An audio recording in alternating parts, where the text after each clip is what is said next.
Hi, everybody, and welcome back to Don't Praise the Machine. I'm one of your hosts, and I go by the name Alexander Holland, and today we're looking at the strange evolution of male cinematic exposure.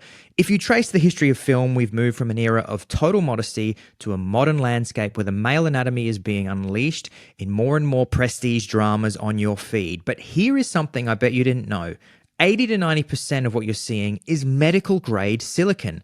While female actors have been expected to show their real bodies as a standard for decades, their male counterparts are shielded by layers of high-tech artifice. Today we're going to be answering questions like, why is an oversized sculpted appendage now seen as a requirement for a virile character, while the real thing is treated like a liability, helping me navigate the absurdity and the artistry of the counterfeit physique. From his Moorabbin rubber phallus factory, it's the number one tenured professor of podcasting himself. He's got to be the one called John Maloney. John Maloney, how are you doing, my friend? And are you excited to explore this definitely demonetized YouTube subject that you've suggested for today?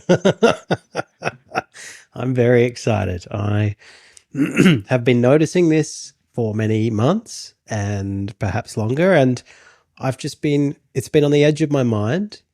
As with a lot of great DPTM subjects, I've thought to myself, this is an interesting topic, but is there enough here to make a full episode? And like all great topics, as I've realized this is a rich seam. I hesitate to say a rich vein because it's a somewhat visceral association with some of the artistry that we'll come to. But the world of, as you say, not just prosthetic penises, but the larger discussion about male intimacy is particularly interesting. And the world of prosthetic penises is a particularly fascinating tale, and one that provides a microcosm for some of what's going on in the film and cultural landscape, I think. A 5 to 6 inch microcosm, perhaps. Microcosm. This is going to be a rich vein of innuendo, this episode, I feel. Exactly. So just to give you a bit of background on why I suggested this and we developed it. I had a weekend with the family a couple of weekends ago, and it was a bit of a stressful morning because Ines hadn't slept very well and was being a bit ratty. And so Sint and I got a bit stressed and touchy with each other. And at a certain point she said, why don't you just go and see a movie or something, which was kind of code for like, please get out of the house for a few hours. I don't want to see you around here. So I thought, okay, yeah, that's quite a good idea. So I went to the East Brunswick Village where there's a place called FOMO Cinemas, saw what was on, and 28 years later, Bone Temple was playing, or Boner Temple, as I came to call it after fixating on a particular aspect of it. And there's a couple of spoilers, I guess, implicit in what I'm about to say next. But I mean, most people who've seen any of these films, and they go back to 2002, Danny Boyle and Alex Garland working together on these films that Alex Garland, famously author of The Beach, which was also adapted into a film with Leo DiCaprio, wrote the film 28 days later. With a young Cillian Murphy, and now it's in its fourth film iteration, one of a trilogy, I think, the second in a trilogy, which is the 28 Years Later trilogy. And so, as the name suggests, it's been 28 years since the outbreak of the rage virus on the British Isles, and some of the zombies have been wandering around for most or all of that time. And so their clothes naturally have rotted away. And so you get naked zombies. Some of them are naked. And as well as that, you get some of them who are what are called alphas, which are kind of particularly big, intimidating looking zombies that seem to have been affected by the rage virus in such a way that it's more like a kind of shot of adrenaline or steroids rather than just something that kind of turns them into a raging zombie. So they become very large, they become kind of super aggressive, they become sort of slightly cognitively superior to the other zombies. So they're alpha zombies, basically. And one of these it turns out to be kind of a character in the 28 Years Later movies of sorts. and one of these alphas is played by this guy, Chai Lewis Perry, who's a British actor, former MMA fighter, very large guy, 6'8" in real life, and very muscular. So he kind of very much looks the part for one of these super zombies. And there's a couple of points in the film, in both of the 28 Years Later films, where his bait and tackle is on display. And there's a particularly lovely shot in the Bone Temple where he kind of emerges in the moonlight, and you can sort of see the moonlight reflecting off of his member in a very kind of dramatic way. It's almost kind of a bit of a nod and a wink to the audience. And I thought that's kind of seemed a bit, like the audience was sort of nervously laughing at that point in the film. And I thought that seems like an interesting decision to have made. Like they could have done that shot without that. But I also thought, I wonder if that's a prosthetic dong that he's got on, because it was just very impressive. And also because I'd heard about this phenomenon, as we all probably, many of us have in film and television, of prosthetic dongs. So I looked it up. Turns out Chai Lewis Perry is all over the internet because of his alpha zombie dong, and he's had to submit to several interviews about the process of wearing this prosthetic penis, about whether it in any way resembles his real penis, etc., and how this decision for him and other characters who have rotted off clothes in 28 years later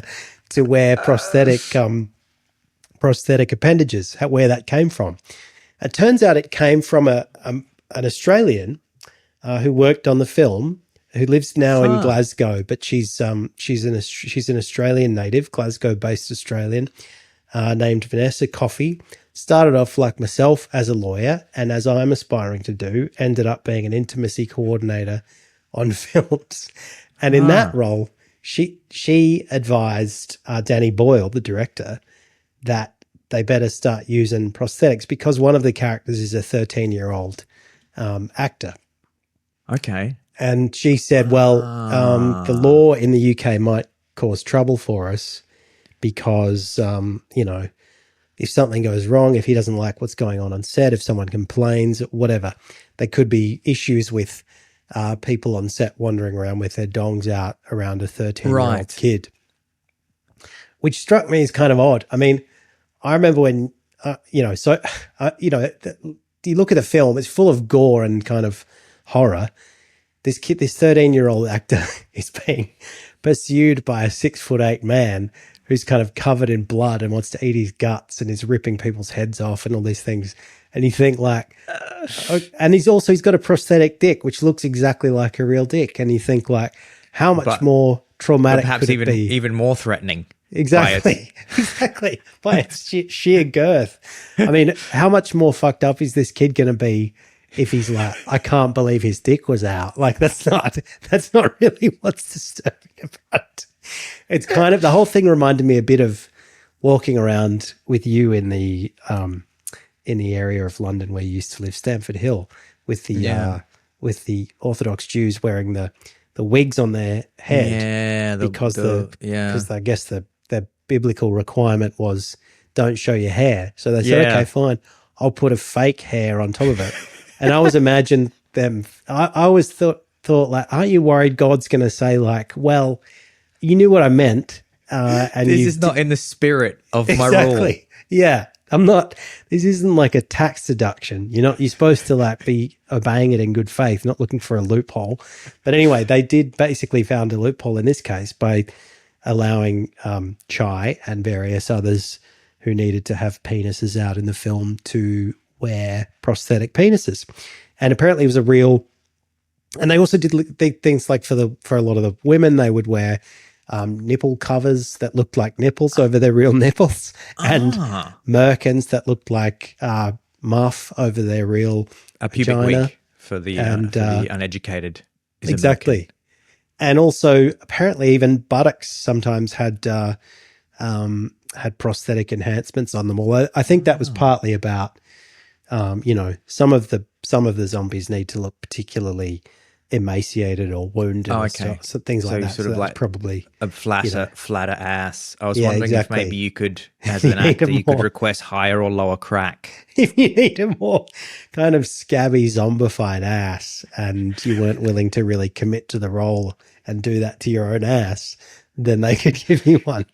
And so, yeah, there's all these interviews with Chai about it, and also with the guys on the film who got into making it and said, you know, that they go to the director and the actors and say, you know, here's some penises we've been thinking about for your character. Yeah. And then Danny's like, yeah, well, he's an alpha zombie, so just whichever is the most enormous one is the ideal one for that. And they go through, you know, various like styles. Apparently they often have these people like who do this kind of work on sets. You know, they'll also have other things to do, but part of their job is these penis prosthetics. And they'll have molds, you know, and they'll have various options, and then they'll be able to kind of add, you know, rendering veins and things like that if you want that sort of thing. And apparently there was an incident where Chai was running really fast after somebody who was going to kill, and the prosthetic penis came off. So that was a bit of an incident on the set. But basically it all seemed struck that boy in the head and knocked him out. Exactly. But through This reading is the about one this, thing we didn't want to happen. exactly. He had one of his parents, who was a chaperone on the set, was struck and killed by the penis. And anyway, this got me into a kind of rabbit hole of, as you say, coming to realize that something like 80 to 90% of penises that I'm now seeing on screen are not real, and wondering why that is. Because I've seen a couple of things. I watched, you know, I watched all 3 seasons of White Lotus, and at least 2 of them have penises in them. Both of them are prosthetic, I later learned. One of them, the actor was interviewed about his prosthetic, and he got quite angry about being asked questions about it, because he obviously decided, you know, I'm a serious actor. I don't want to sit here and tell you about my prosthetic dong. And it was just, and then you see other examples where, like, Euphoria is another example. Pam and Tommy, which was the Pamela Anderson and Tommy Lee biopic that came out. Scenes from a Marriage had Oscar Isaac in it, apparently bravely displaying what turned out to be his actual penis. And the Sex and the City reboot, and Just Like That, had penis in it, which was apparently also prosthetic. And what's interesting is you read, I mean, there's a bunch of stuff that's interesting about this, like why, you know, I had questions about why, firstly, why are there more penises on screen all of a sudden? What's it signify? What kind of, what's it communicating to the viewer when you decide to show a male character's penis? Yeah. But also, why are they making the decision in almost all cases, in say 8 or 9 out of 10 cases, to use a prosthetic penis? You know, are there practical reasons? Are there kind of psychological reasons? You know, is it to do with the audience? Is it to do with the actors? Is it to do with, you know, the process of filmmaking? What's going on? Are there other things other technologies that they, you know, like, why aren't they using CGI? Is that something that they've started doing? I don't know. So I had all these questions, and I've got answers to all these questions now, or most of them. So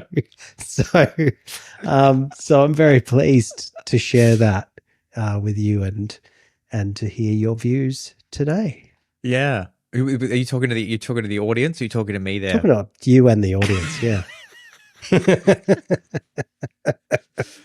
It's funny when you mentioned this. I thought about the history of this, and perhaps we'll get into that. There's a couple that leapt into my mind. One from a long time ago, and then one from very recently that I saw.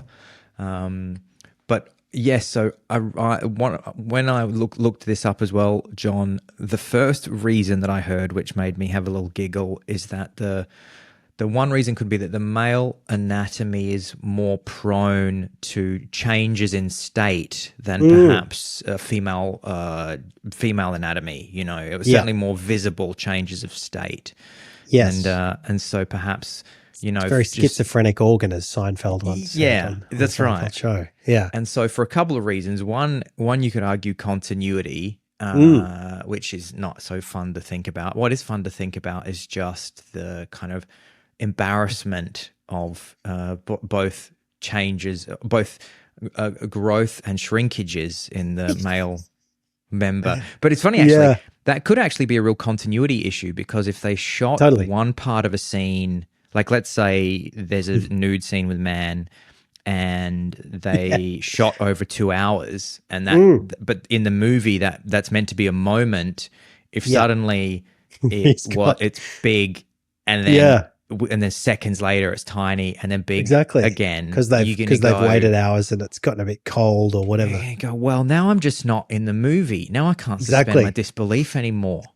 Exactly, because he had a semi when he ran into the house, and now he's in the kitchen with a little junior. What's going on? Must be freezing in there. But there's a fire on in the background. I'm confused. I don't want to be in this movie anymore. But then also, again, just for, you know, if we're talking about the intimacy coordinator, which is a more modern role on set, I believe if somebody, if it's sort of shifting state, like a shapeshifter, that might make people on set uncomfortable, anxious, or like if somebody accidentally gets a sort of spontaneous bone, or semi, and then maybe their scene partner starts kind of struggling not to look down at Well, the other one that I heard was which I guess does kind of make sense, is again talking about the intimacy coordinator. If there's intimacy scenes, then it seems more. It's again, it's so funny when you think about these sort of strange lines, but it seems more appropriate that a silicon member is perhaps touching a cast member than the real thing. That seems more appropriate. Well, I know I've heard of scenes where, and this was before male nudity was really a thing. So I think Basic Instinct, I heard about them using a kind of a shield essentially over the vulva, and that was a kind of way of preserving the woman's bodily integrity at a time. What do you mean? What do you mean? You're talking about the Sharon Stone scene, the famous so maybe they'd put a little bit of cloth over her pelvic area. So that was so you're not seeing the real thing there. You're not seeing the real stone. You're seeing the real thing, but that's like if they're in a sex scene, her and Michael Douglas. Oh, I see. And he needs to have his junk right up near her junk. I see. Then it sort of stops there from being any funny business or touching of junk on junk. I see. But I guess the prosthetic penis is a way of doing that. Also, I think the artistry of prostheses has actually improved, and that's made it more. That's one of the things that's driven the shift. Like previously, you might have given Michael Douglas a prosthetic dong, I guess. Although I don't think you really see his dong, so it wouldn't have been necessary. But one of the things that's made it more possible is you got things like 3D printing. You've got really kind of high grade materials. You can really get the kind of verisimilitude that modern audiences demand. And I guess you can iron out any strange anomalies in post a bit more effectively than you used to be able to do as well. Just kind of CGI away a few imperfections. But there's a kind of an interesting, one of the interesting things about this is when we were growing up, you wouldn't see penises in films except maybe kind of the odd, sort of European artsy film. And then there was a period in the 2000s where you saw them. But nowadays they seem to be a kind of marker of sophistication, whereas in those days they seem to be more a marker of how far you're willing to go in a gross out comedy. So some of the guys I saw interviewed, so there was 1 or 2 interviews with these guys who'd been making, I think they were both men who'd been making, prosthetics on film sets, including prosthetic penises, and they've been around for decades. And they were saying, it's funny because 20 years ago, I was getting these requests for like Step Brothers and, this kind of, these sort of dumb Ben Stiller movies where he has to get his balls revealed at some point as a kind of humiliating gross out moment. So he used a prosthetic, scrotum. And now suddenly it's like, these kind of very like scenes from a marriage. They're like, oh yeah, we need some fake balls for this super serious independent film.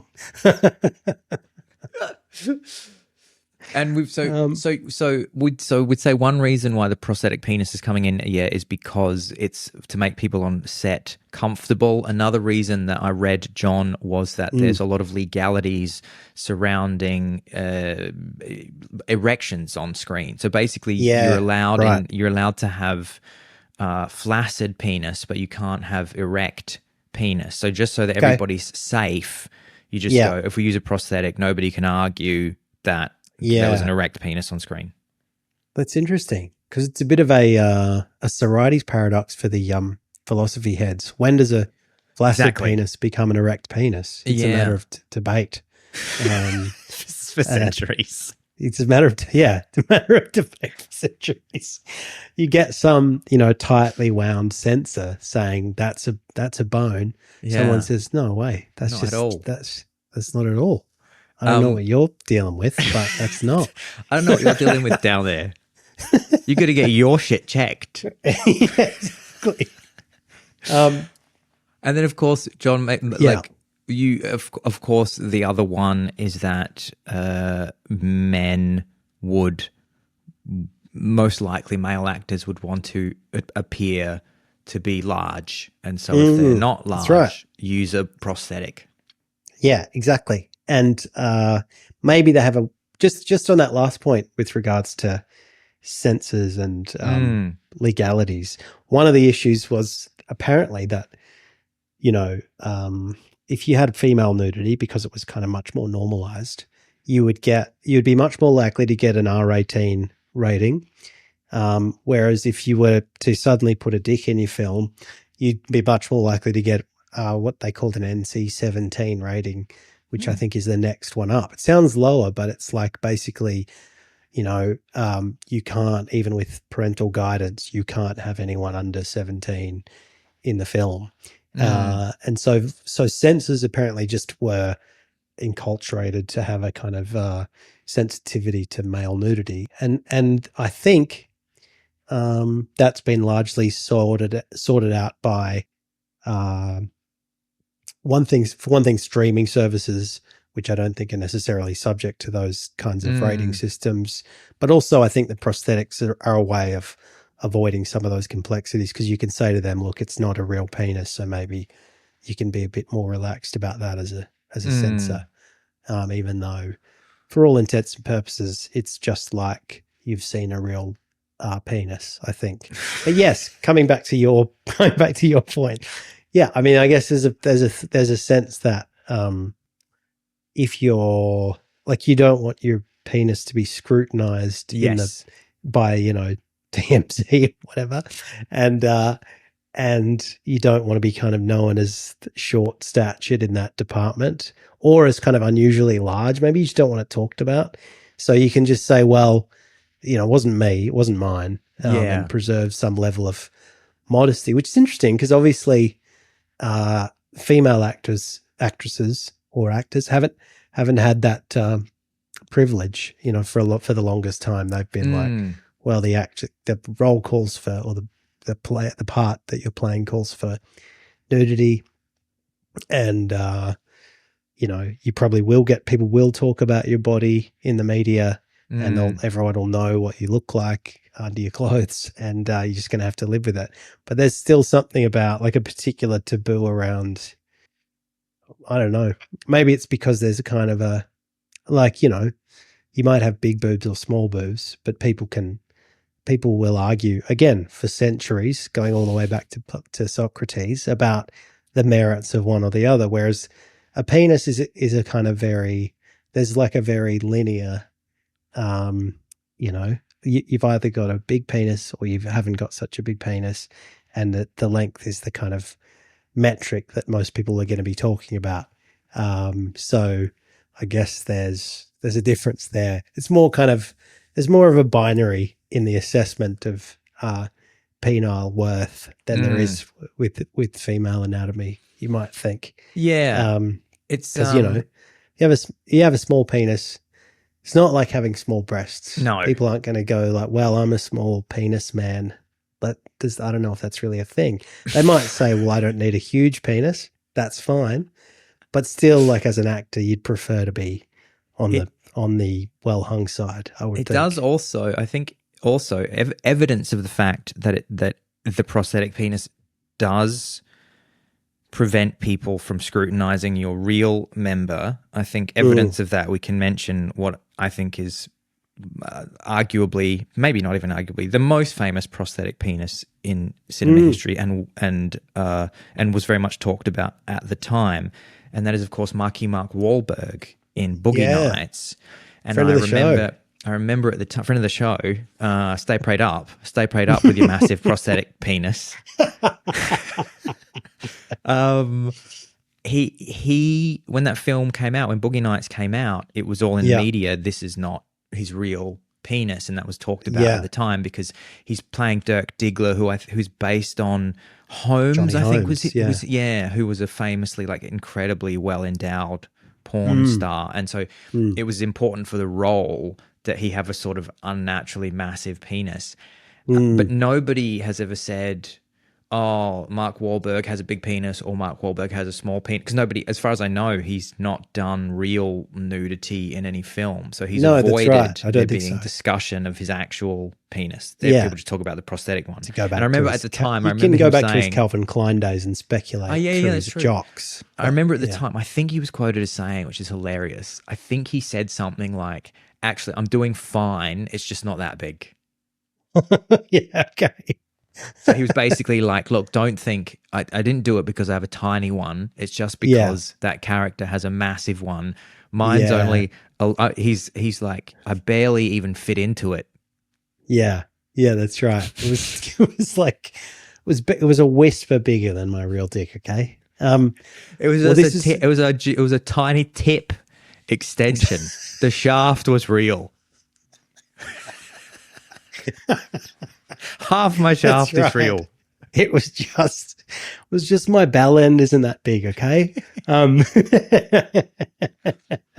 Well, it's one of the joys of this topic is it's fun to see how different actors will talk about it. Obviously, as I mentioned, the guy, what's his name from White Lotus, actor, prosthetic penis. So there's two guys who Theo James from season 2 and Jason Isaacs from season 3, who wore prosthetic penises. And Theo James was quite funny about it, saying like, it was, this kind of monstrous thing that I had to wear on set, and it was funny, and we'd have like pet names for it and whatever.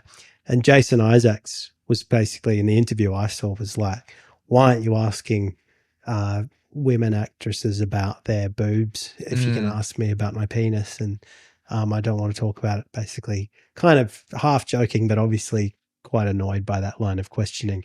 And you can imagine, the best would be if Tommy Lee Jones or someone like that had to wear a prosthetic penis, and you start asking him about it in interviews, and he'd just destroy the studio. But yeah, they were kind of, there are instances where like Chai Lewis Parry is asked what's your real one like? Does it measure up? And he kind of says, well, I'm 6'8", so you do the maths kind of thing.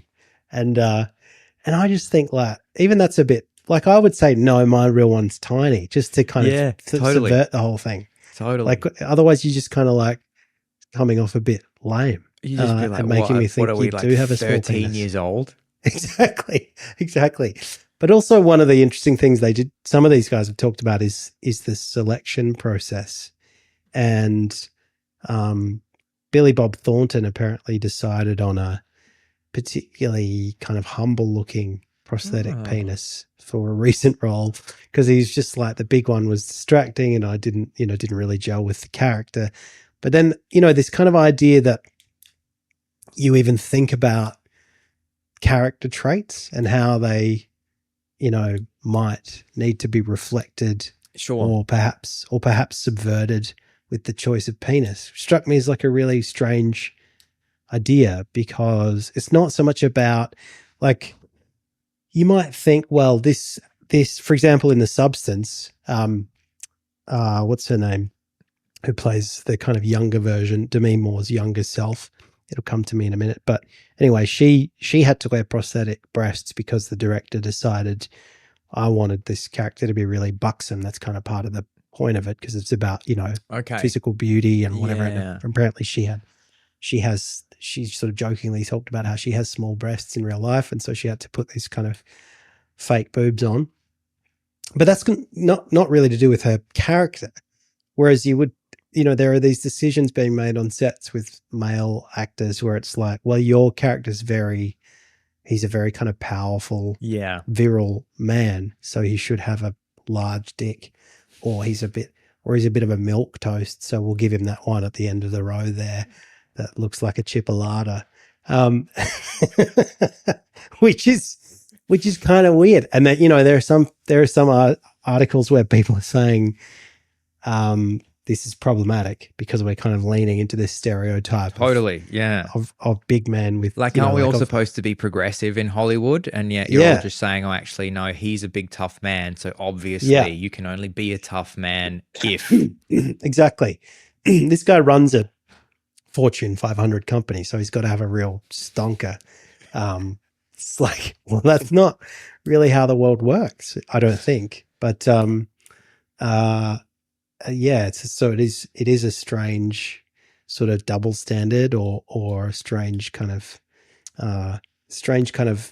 dissonance between, as you say, people's progressive values and what they think when the trousers are down. Exactly. As they say. When the rubber hits the road, then it's just all back to the stereotypes. When the silicon hits the road.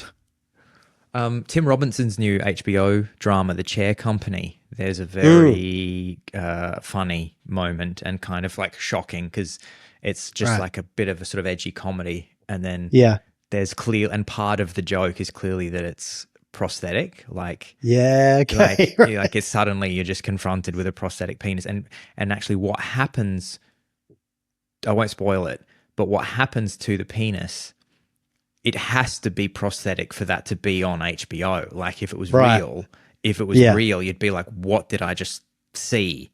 But because it's prosthetic, it's somehow everybody goes, oh, I guess this is fine. It's quite funny. Yeah. Okay. Interesting. Yeah.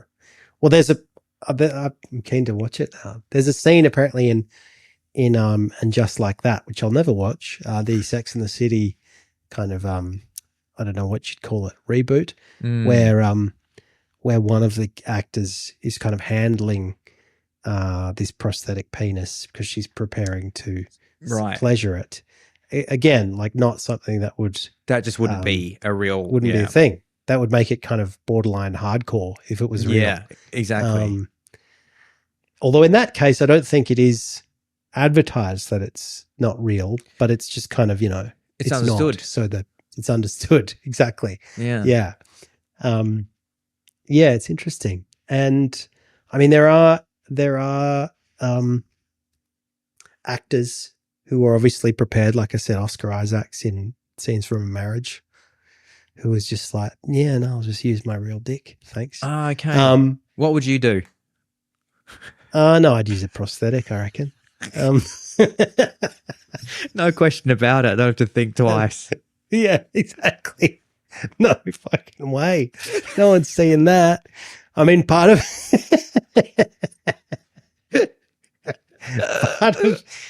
no, I don't know, actually. I mean, look, I think probably for continuity reasons, I wouldn't want to think about, if you're midway through a scene and you feel a cold breeze and you think, oh, wonder how my Johnson's doing down there. Man. I was in the pool. Sized. Exactly. I just don't want to think about that. So I guess it would be tempting. And I would obviously, This is reminding me of that wonderful scene in Tim and Eric's scene where they're describing their ideal penis, like what you would do if you could change it into the ultimate version. What I would do, and I don't know why this hasn't been discussed in any of my research, and we haven't discussed it today. What I would do is I would say I want a prosthetic, but I want it to be I want it essentially 1-to-1 for continuity. So I'll tell people that's exactly what I look like, but for continuity, so that doesn't shift during set, and there's none of. So basically, I want a very it would have to be an extremely sort of thin sleeve, because it would have to be. It would almost be, how people get those kind of fake tattoo sleeves, which is just sort of a sort of spandex. I'd need something kind of like that was exactly then the same.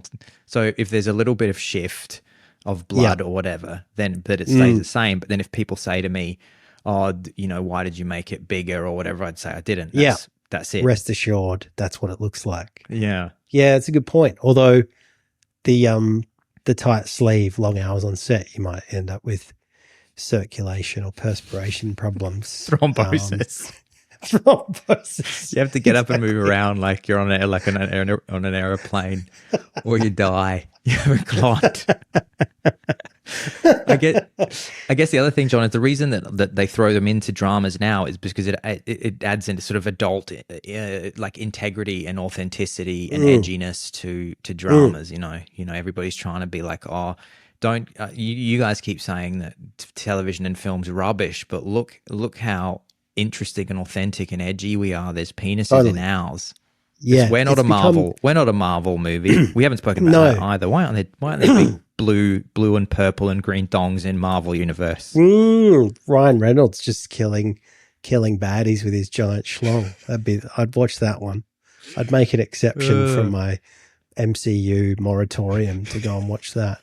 Yeah, but you're right. It is this kind of. It has become this very easy way to show that you've got a bit of edge, that you've got a bit of indie edge, and also potentially that you're sort of playing with the audience's expectations or standards or sense of what's acceptable or whatever, which of course only lasts until the whole thing becomes saturated, and then it just gets boring again.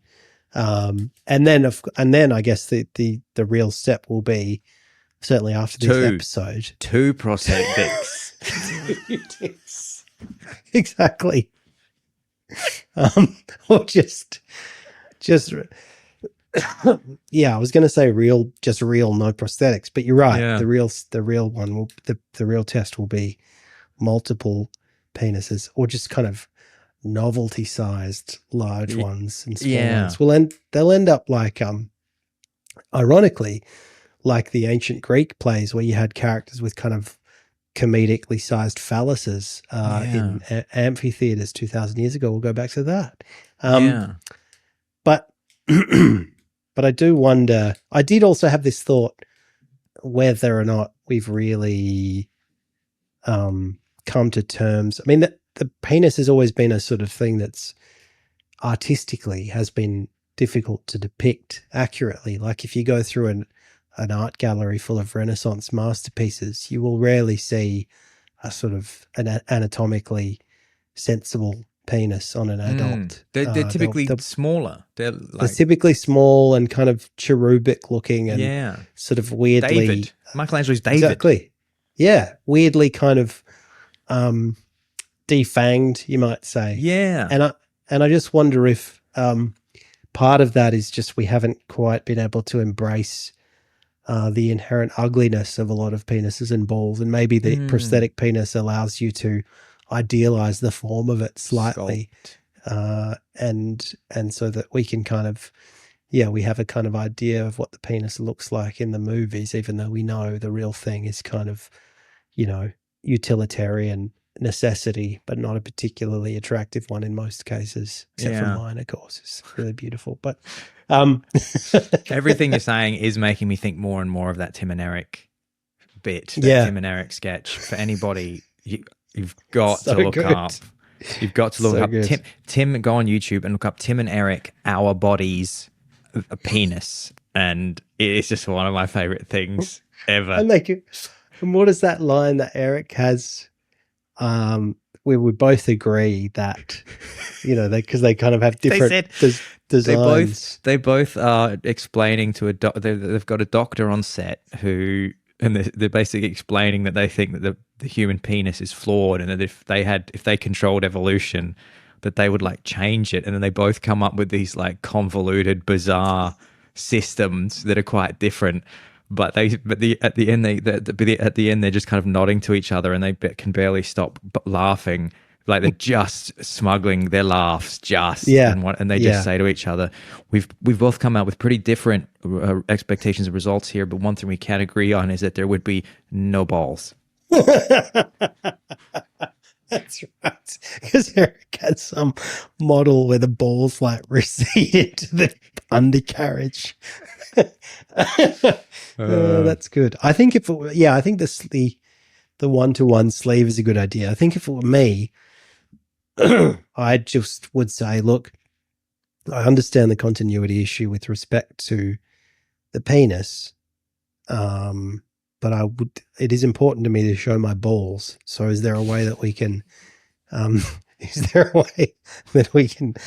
prosthetize just the dick? Yes, that's right. Yeah, you just have you would have the dick, but you would say, and in interviews, you would say, "I'm sorry to interrupt. I know this isn't the question that you asked, but I just want everybody to know that yes, the penis is silicon, but they are my real balls." They are my real balls. Yeah.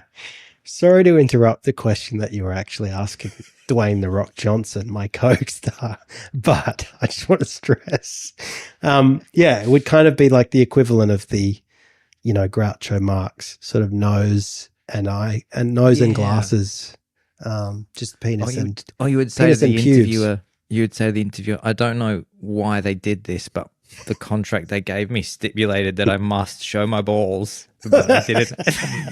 I don't know what the director's thing is. I was allowed to wear a silicon prosthetic shaft, but the contract was explicit that I had to show my own balls. Exactly. It's the opposite of a no nudity clause, just a compulsory grapes out clause. Yeah. Well, John, I mean, have you got more to say on this? That feels to me like exactly I think everything we've covered it off that you need to know. Yeah, I think the only other point I'd say is that one of the upsides of this is that we're entering a phase where there's a lot of talk about, there used to be good old fashioned razzle dazzle, elbow grease special effects, and now we're kind of everything's digitized and CGI'd. But there is a strange kind of vestige, if you like, of the analog world on film sets. And there's still a role for people who can work that old Hollywood magic, but they have to debase themselves by just making penis after penis now, because everything else is done with computers. They're just making thousands and thousands of prosthetic penises going, I used to make spaceships. I used to make buildings and spaceships. That's right. I used to make Yoda, and now I just have a cupboard full of dongs. He's just like he's just shaving down old Yodas into zombie penises. He's like it's kind of, this material's kind of expensive, and I've got all these old Yodas laying around. Why does it smell like melted plastic in here? Oh, I'm just reshaping one of my old Yodas. Well, John, that sounds like the perfect episode for me and our audience, and I want to thank you for bringing that to my attention today after watching 28 Dongs Later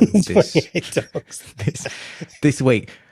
As we end the episode, John, I think it's important to mention, I think this is episode 250. Is that right? Wow. According, can you bring your phone out? And there's a feature on Pocket Casts where it tells you how many episodes have come out through our feed, and I think last week was 249. Mine says 248, so this Okay. would be 249. So Okay. maybe we've still, although if you count the bonus episodes, we're past 250 already. But Yeah, but let's not count that. no. 20, Check if you want to get the 249. yeah Patreon if you want the 240 bonus episodes. Yeah, sorry. Team. Yeah, if you want Patreon. if you want to do the, we struggle with promotion because we keep talking over each other. Yeah, so there's if you're on the Patreon, you will have already reached, and you're a completist, you will have already reached the 250 episode, 250 mark. But for us, that will be next week. But I'm very pleased that even after 249 episodes, we haven't run out of things to talk about. We've still got prosthetic penises. We haven't even gotten to prosthetic butts, which is a whole other thing. We haven't got a guest on the show. We could get somebody who makes Ed Craven's coming on from Steak and Kick, Australia's funkiest young gambling billionaire, Ed Craven. Exactly. We're gonna do it live from his Toorak mansion. Yeah. If you used some of your $1 billion to get a statue made of yourself, made of gold, what kind of input would you have on the penis and testicles of that statue, Ed? Would you want it to look like your real ones? John, you also have been sending out the beautiful newsletter. Do you want to just quickly tell people about that? If you wanted how they can make sure that they receive the Don't Praise the Machine newsletter in their inbox every week, completely free of charge. Yeah, I love sending out the DPTM newsletter every week. Usually comes out on a Thursday, and it brings together some of the topics that we've been talking about, and I'll flesh out something that we touched on but didn't get a chance to expand on in the show. And to sign up to the newsletter, all you need to do is go to dptm.org and join the DPTM community simply by entering your email address, and you'll have it in your hot little hands. Beautiful. Thank you so much, John. Thank you so much, everybody, and we can't wait to see you next week. The podcast.